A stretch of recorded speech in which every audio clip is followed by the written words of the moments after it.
This is Nightline, and I'm Muhammed Ahmad Hamdan. The top stories. Motorists who do not wish to use RFID for toll charges must be given options, says BM. Chinese New Year celebration, government permits house visits and family reunion dinners. And issues of Lembaga Tabung Haji, government establishes Royal Commission of Inquiry.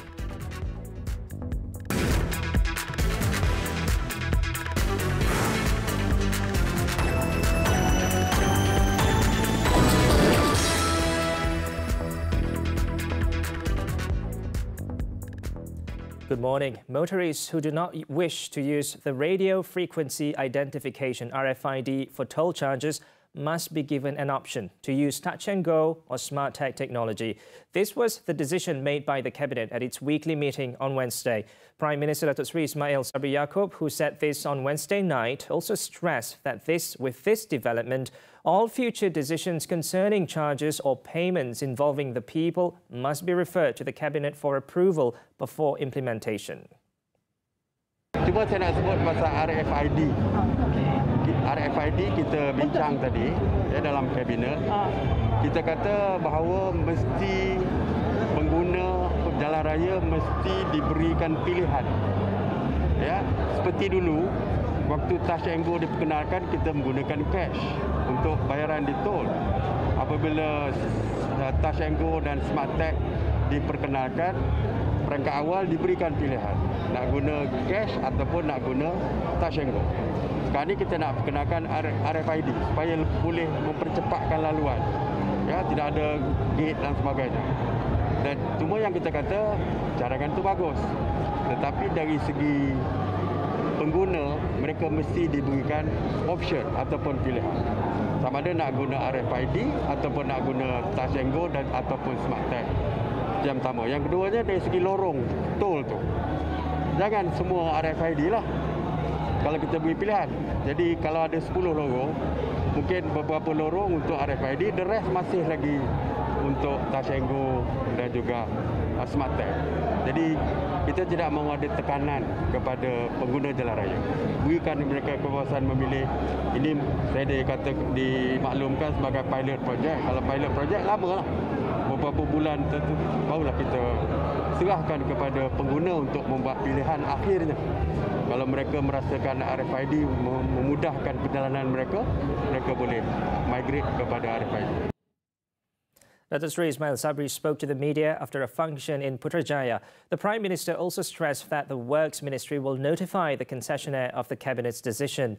The implementation of RFID, which was started in stages on the North-South Expressway or PLUS on January 15th, angered highway users when they had to face severe congestion at the Sungai Besi Toll Road and Bandar Seri Putra Toll Plaza due to the failure of the system. House visits and family reunion dinners will be permitted between January 31st and February 15th under the newly announced standard operating procedures for Chinese New Year celebrations. National Unity Minister Datuk Halimah Muhammad Sadiq, however, said open houses will not be allowed. Despite not spelling out the maximum number of people allowed to attend reunion dinners, Dato' Halimah said such gatherings were usually attended by immediate family members and close relatives. As for celebrations to usher in the Hokkien New Year or festivals of the Jade Emperor celebrated on the 9th day of the Chinese lunar calendar, she said they were permitted as long as it is confined within the perimeter of one's house. Dan saya ingin mengingatkan kepada mana-mana ketidakpatuhan dan pelanggaran kepada SOP pembukaan rumah ibadat selain daripada Islam, SOP MKN iaitu Pelan Pemulihan Negara SOP Fasa 4 dan SOP industri kreatif bagi persembahan langsung yang akan kita maklumkan sebentar lagi akan diambil tindakan di bawah oleh pihak penguatkuasa di bawah Akta 342. Cap Gomeh celebrations, which fall on the 15th day of the lunar calendar, will be allowed at the respective non-Muslim houses of worship in accordance with the SOPs under Phase 4 of the National Recovery Plan. Traditional dances would also be allowed to be performed subject to the SOPs for creative industries stipulated under Communications and Multimedia Ministry. While no Chinese New Year open houses will be allowed for this year's celebration, Dato' Halimah said those celebrating will be allowed to have a Chinese New Year banquet or reception with limited invites up to 50% of the area's capacity, including social distancing rules. Apa maksud tiada sesi majlis berterusan seperti rumah terbuka? Maksudnya no multiple sessions, only one session. Only one session. Maknanya kalau kita buat rumah terbuka, rumah jamuan tertutup Tahun Baru Cina, hanya mereka yang dijemput sahaja boleh hadir. Dan selepas habis mungkin apa juga aktiviti makan dan sebagainya, maka tidak dibenarkan bagi pusingan kedua pula tetamu datang, tidak dibenarkan. Transport Minister Datuk Sri Wee Ka Siong, who was also present during the media conference on Wednesday, said that the announcement of SOPs comes as good news for those celebrating.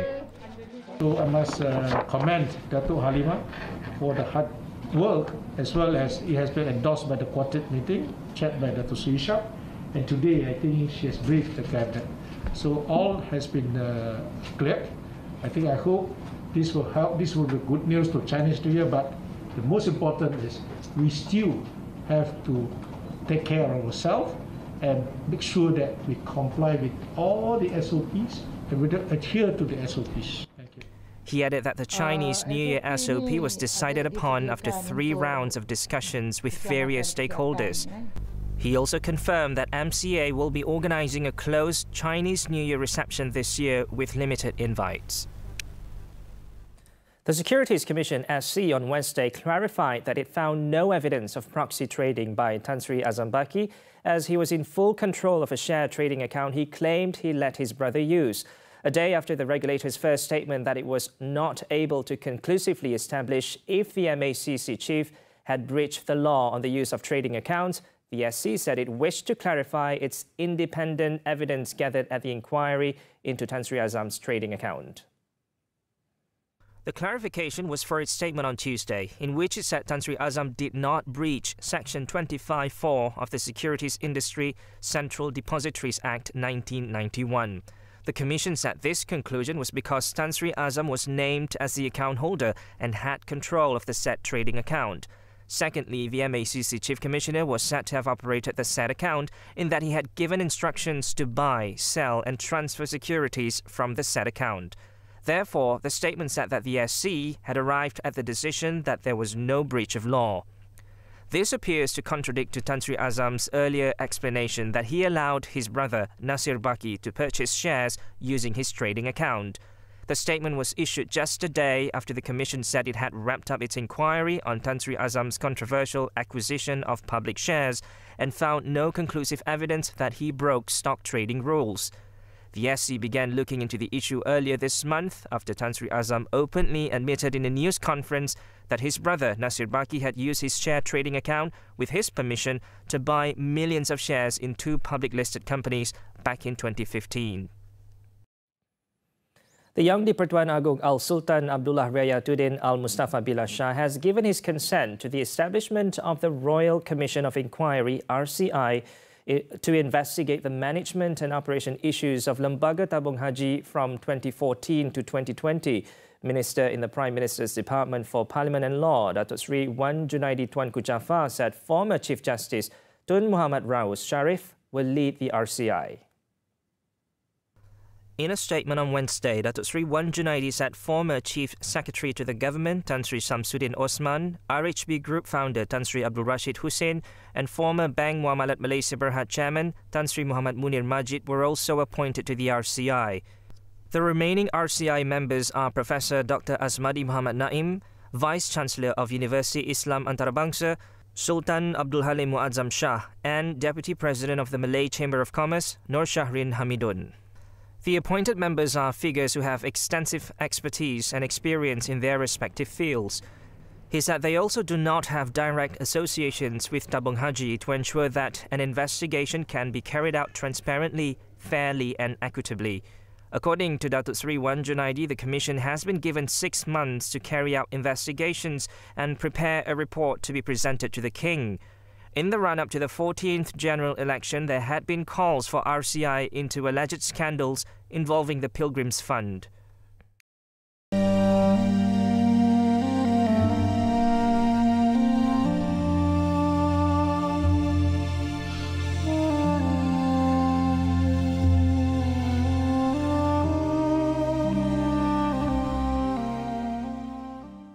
Prime Minister Datuk Seri Ismail Sabri Yaakob is hopeful that American businesses would take advantage of the vast investment opportunities presented by the Regional Economic Comprehensive Partnership, or RCEP. In a meeting with the US-ASEAN Business Council on Wednesday, he said the RCEP is one of the enablers to help Malaysia revitalize domestic and international business activity. In his opening remarks, the Prime Minister said the pandemic has made clear the importance of international trade and cooperation, as well as the interlinkages of regional supply chains. He said that he would like to reaffirm that Malaysia continues to be an open economy with pro-business and pragmatic policies that support the investment climate in the country. The Prime Minister also said that Malaysia has completed its ratification process on the Mega Trade Agreement and has transmitted the country's instrument of ratification to the ASEAN Secretariat in Jakarta. He said the agreement will enter into force in Malaysia on March 18, 2022. A vocational college in Malacca has been ordered to close for 8 days due to a COVID-19 outbreak there, with 76 students testing positive so far. The college had been closed since January 14th by the State Health Department to stem the outbreak, with the index case involving a student. State Health Exco Dr. Muhammed said 176 close contacts have since been screened. He added that the outbreak was suspected to have been caused by one symptomatic case who attended classes and spread the virus to other classmates. Setakat ini kita hanya satu KV saja yang kita tutup sebab apa dah melibatkan kluster. Satu lagi dalam siasatan, kemungkinan untuk dia tutup ada. Tapi kita bergantung kepada hasil siasatan yang kita dapat. Jika hasil siasatan mendapati bahawa kita perlu menutup, maka kita akan tutup. Tapi setakat ini kemungkinan besar nampak seakan-akan ia boleh dikawal. Of the positive cases, 71 are male students, while the others are female. 3 more students are awaiting their final test results. He added that while the matter is still being probed, authorities cannot dismiss the possibility that the students might have been infected due to SOP non-compliance at certain areas of the college. Meanwhile, in Kelantan, 29 more female students of Sekolah Menengah Kebangsaan Naim Lil Banat have tested positive for COVID-19, bringing the total figure there to 73 cases. State Health Director Dr. Zaini Hussein said the department had declared the cases as the MB Teleport cluster. He said the cluster, which started in Kota Baru, has now spread to the Jeli district. In order to determine whether the students were infected by the Omicron variant, Dr. Zaini said the department is expected to receive results of their test samples in 3 weeks. Previously, 44 students from the school had tested positive for COVID-19, and the health department had identified some 256 close contacts from the positive patients. Following the spike in cases, SMK Naim Lil Banat has been closed for 8 days beginning Tuesday. The incident is the first involving a residential school in Kelantan this year. Moving on, police have arrested 8 individuals, including 3 workers of a private clinic in Johor Bahru, on alleged involvement in the sale and purchase of fake COVID-19 vaccination certificates. Johor Police Chief Datuk Kamarul Zaman Mamat said all the suspects, 5 of whom were buyers aged between 24 and 42, were nabbed early this week following a report lodged by the owner of the clinic on Sunday. Datuk Kamarul Zaman said the police were in the midst of tracking down 30 other individuals who had bought the digital certificate without getting the jab, including a 44-year-old man believed to be the mastermind of the activity. He said the syndicate has been operating for about a month, targeting those who refuse to be vaccinated or anti-vaxxers. Daripada siasatan kita, MO dia adalah mencari orang-orang yang tak nak vaksin tapi hendak berjalan, hendak pergi ke mana, nak pergi ke masjid, nak pergi ke tempat awam dan yang perlu memerlukan CJ vaksin ataupun memerlukan MySejahtera tu, inilah target dia. Dia cari melalui social media ke Facebook? Dia melalui, apa yang kita dapati adalah melalui secara menggunakan ejen ataupun wakil-wakil mereka. Sebab mereka ni diberi, wakil ataupun ejen ni akan diberi juga bayaran. Kita masih mengesan lagi, mungkin yang kita merasakan, bukan mungkin, merasakan ada beberapa lagi sindiket yang beroperasi seperti ini. It is learned that each buyer has to pay between 300 and 650 ringgit to get the fake certificate, while the runner or the middleman will get a 125 ringgit commission for each certificate sold. Datuk Kamarul Zaman revealed that the first arrest was made on January 17th when police carried out a series of raids in the city. Police also seized an array of items including a laptop used to register the people in the MySejahtera system and several mobile phones containing the digital certificates. All the suspects have been remanded. Asked if any doctors or medical personnel were involved, Datuk Kamarul said investigations are ongoing. He also urged those who have purchased the digital certificates to come forward and assist in investigation. The case is being investigated under the Penal Code, which carries a maximum jail term of 10 years with a fine and whipping upon conviction, as well as the Prevention and Control of Infectious Diseases Act, which carries a maximum of 2 years jail or fine or both upon conviction. Still to come, police wrapping up probe into Johor Assemblyman over sexual harassment allegation. Don't go away.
For the first time, Media Prima Berhad is introducing animated intellectual property to co-sponsors through Media Prima Tunes or MP Tunes. Its CEO for Television Networks and Primeworks Studios, Datuk Khairul Anwar Saleh, said the animated intellectual property will provide an opportunity for its partners to collaborate with Media Prima to market their products. The introduction was broadcasted online, where participants got to see the roles of the Licensing and Marketing Division, LNM, and the intellectual property, which can produce new animated contents. We are also excited to unveil the world of licensing opportunities with our award-winning animation brands, featuring a mix of innovative content and prudent ad space to maximize your marketing investments. Datuk Khairul said that he was proud of the achievement made by two excellent intellectual animations, Alif dan Sophia and Agent Ali. He said that Alif dan Sophia is being streamed live on Disney Plus Hotstar and has more than 360,000 subscribers on YouTube. Agent Ali has also made a new record as the first animated fiction movie that collected over 30 million ringgit during its screening in 2019. 5 experienced speakers from various fields also shared several interesting topics on MP Tunes. Among them were Media Prima Television Networks and Primeworks Studios Animation Manager Azam, Blind Spot Studio CEO Lukman Othman, and WOW Animation CEO Usama Zaid Yassin. Johor Police expect to complete their investigation into a sexual harassment case involving an assemblyman in the state against a woman who is also a member of a political party this week. Johor Police Chief Datuk Kamarul Zaman Mamat said the police had recorded statements from several individuals as well as the assemblyman and the complainant to facilitate investigation. Siasatan masih dijalankan, beberapa orang kita telah panggil untuk merakam percakapan dalam siasatan kita. Dan kita dapati kedua-dua pihak adun juga ada membuat laporan polis terhadap laporan yang dibuat oleh pengadu. Dan kita masih akan menyiasat, insyaAllah kita akan siasat secara adil. Dan siasatan ini mungkin akan kita perlu masa lagi dalam 2-3 hari untuk selesaikan siasatan ini. Last Monday, Kota Tinggi District Police Chief Superintendent Hussein Zamora confirmed receiving report from a 26-year-old woman believed to be a member of a political party in Johor who claimed to have been sexually harassed several times by a state assemblyman. However, the assemblyman denied the allegation and claimed it was a political conspiracy, slander and an attempt to tarnish his image as a politician. The Kuala Lumpur High Court has acquitted and discharged Dato' Abdul Latif Abdul Rahim from 2 charges of abetting his younger brother, former Tabung Haji Chairman Datuk Sri Abdul Aziz, with accepting bribes involving highway construction projects and road upgrades in Perak and Kedah. Judge Datuk Colin Lawrence Sequeira acquitted the 64-year-old Dato' Abdul Latif after allowing his application for a revision against the decision of the Sessions Court to grant a discharge not amounting to an acquittal. Judge Datuk Sequeira said there is no merit to the reason given by the public prosecutor as to why the applicant should not be granted a full acquittal. He said the prosecution had mentioned 2 reasons why the applicant should not be fully acquitted: that the applicant would be a prosecution witness against the other accused, which is Datuk Sri Abdul Aziz, and if there are any developments in the evidence given, the case against the applicant will resume. However, the judge said the reason that the applicant is to be a witness against his brother will open the possibility of the applicant being effectively held to ransom to testify favorably to the prosecution. On the second reason, Judge Datuk Sequeira said there was nothing forthcoming to show that the prosecution will proceed with the case definitely, and this was akin to the applicant having an indefinite future. Thus, he said the revision was allowed and the order of the learned Sessions Court judge is set aside. Dato' Abdul Latif had filed a revisions application in September 2021 against the Sessions Court's decision on February 8th last year, which granted a DNAA to him following an application by the prosecution to drop the case against him by making him a prosecution witness. Datuk Sri Abdul Aziz, aged 55, who is also Baling MP, is charged with 3 counts of accepting bribes totaling 5.2 million ringgit in connection with road projects in Perak and Kedah, as well as 10 counts of money laundering. His brother, Dato' Abdul Latif, is accused of abetting his brother in obtaining a 4 million ringgit bribe as gratification to help Syarikat Menuju Asas Sdn Bhd secure road projects through limited tender from the Works Ministry. After this short break, Bali bomber sentenced to 15 years imprisonment. Don't go away.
Health Organization WHO has issued a warning that the coronavirus pandemic is nowhere near over. Speaking at a media conference in Geneva, its Director General Dr. Tedros Adhanom Ghebreyesus told world leaders not to be lulled into a false sense of security over the newly dominant Omicron variant being significantly milder than other forms of the virus. Omicron may be less severe, on average, of course, but the narrative that it is mild disease is misleading, hurts the overall response, and costs more lives. Make no mistake, Omicron is causing hospitalizations and deaths, and even the less severe cases are inundating health facilities. Dr. Ghebreyesus also warned global leaders that with the incredible growth of Omicron globally, new variants are likely to emerge, which is why tracking and assessment remain critical. Over the past week, the Omicron variant had resulted in 18 million new infections across the world. Over in Indonesia, a prominent Indonesian militant linked to the 2002 Bali bombings, which killed 202 people in the resort island, has been sentenced to 15 years in prison. Aris Sumarsono, better known as Zulkarnain, aged 58, a former military commander in Jemaah Islamiyah JI, was found guilty of withholding information and sheltering an extremist figure. The judge, who could not be named for security reasons based on the country's anti-terrorism law, announced the 15-year jail term after the prosecution had asked for a life sentence. During the trial, Zulkarnain denied involvement in the Bali bombings, but admitted that they were carried out by his team. He also told the court that the militant group did not tell him about the attack in advance and that he was not involved in specific planning. But the judges were not convinced. Zulkarnain was arrested in December 2020 after spending nearly 18 years at large.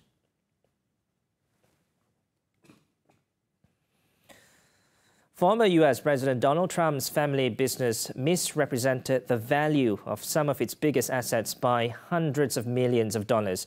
According to documents filed by the New York Attorney General Letitia James, the Trump Organization of using fraudulent or misleading asset valuations to get loans, insurance and tax breaks.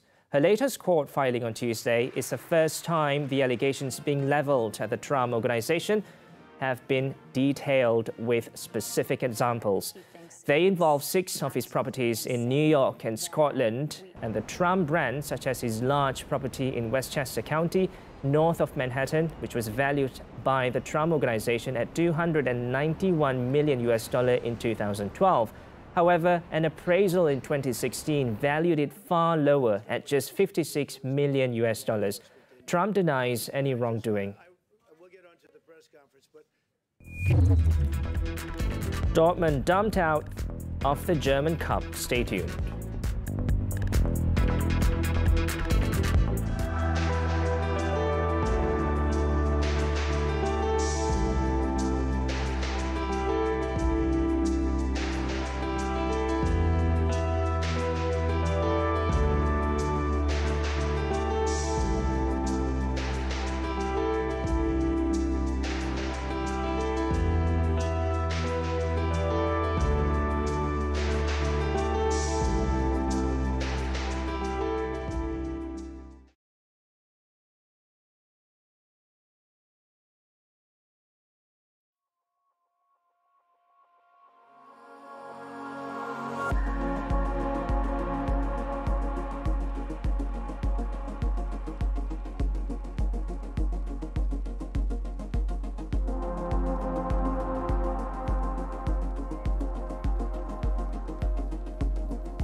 Sports, the Badminton Association of Malaysia BAM on Wednesday has confirmed that national #1 shuttler Lee Zijia has tendered his resignation as a national player.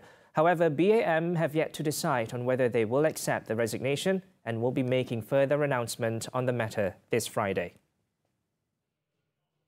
According to BAM President Tan Sri Muhammad Norzal Zakaria, his deputy Datuk Sri Jahabiuddin Muhammad Yunus had been given the mandate to announce the decision reached at Monday's BAM Council meeting. Tan Sri Muhammad Norzal also said there have been many meetings with Lee since he handed in his resignation letter on January 11th, but the national number one could not be persuaded to reverse his decision. Kita fikirkan bahawa tujuan kita ialah untuk membawa beliau lebih tinggi lagi supaya satu hari nanti beliau boleh menjadi macam Datuk Lee Chong Wei. Beliau baru saja memenangi satu All England. Seharusnya beliau fokus dan kekal pada BM. Namun beliau mengatakan bahawa beliau bukan Datuk Lee Chong Wei, beliau tidak boleh tahan pressure. Beliau rasa mahukan mencapai apa yang beliau inginkan dengan cara beliau sendiri dan space dengan beliau sendiri. The world number 7 had previously maintained his silence on his future with BAM amid rumours he might leave the team. After Chiam Jun-wei's resignation in November 2021, Lee's resignation will make him the second national player to leave BAM to play independently. For the record, the 23-year-old won his first major title March last year when he beat Victor Axelsen and became the third Malaysian men's singles shuttler to secure the All England title this century. On to football, the German Cup defending champions Borussia Dortmund were dumped out of the competition after a 1-2 defeat to second-tier outfit St. Pauli on Tuesday. St. Pauli opened the scoring after just 4 minutes through Etienne Amenido's close-range finish following a cross before Dortmund fell further behind in the 40th minute when Axel Witsel turned a cross into his own net. Erling Haaland halved the deficit from the penalty spot 13 minutes into the second half, but despite 8 shots on goal and 70.4% of the possession, the visitors were unable to avert a shock exit.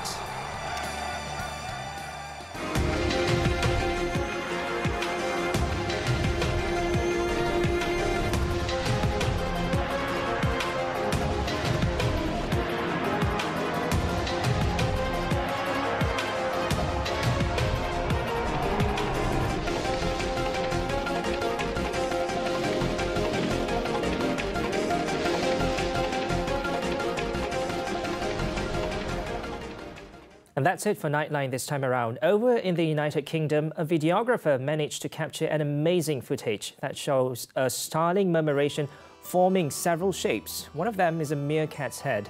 Let's take a look. I'm Muhammed, Ahmad, Hamdan. Thanks for tuning in and stay safe.